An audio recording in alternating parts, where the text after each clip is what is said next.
جمله مومن را خدایا شاد کن، محنت ابلیس را برباد کن. گرچه ابلیس کرد انسان را فریب، از کرم کن بنده را با خود قریب. تا شود نومید ابلیس لعین، از گناه کرده است بر این زمین.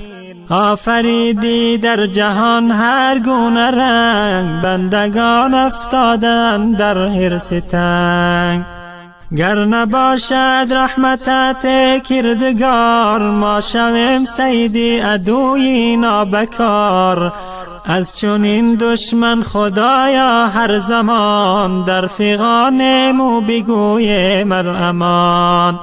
الامان از فتنه روزی اخیر، خداوندی کریم و دستگیر.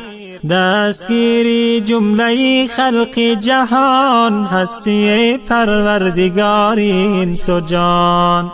دستگیرم باش در روز جزا، تا نمانم در حساب و ماجرا.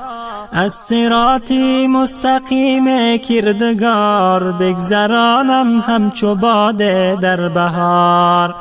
این چنین دارم مناجات ای خدا، دردمندان را تو می باشی دوا.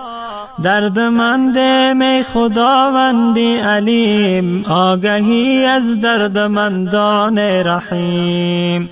درد ما جرم است و عصیان و گناه، شرمسار بر دری تو ای اله.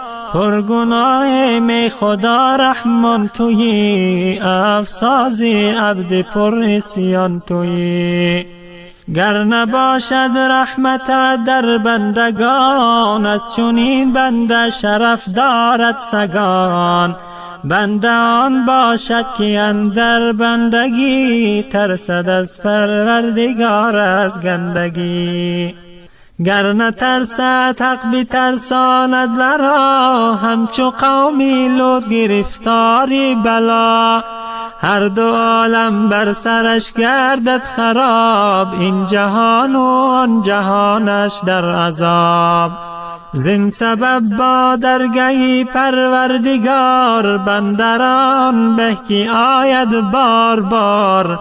گرچه خم گردد میانش از گناه، توبه را اندر زبان آرد برا. گرچه عصیانم چو است و گران، توبه آرم از خداوند پشتیبان.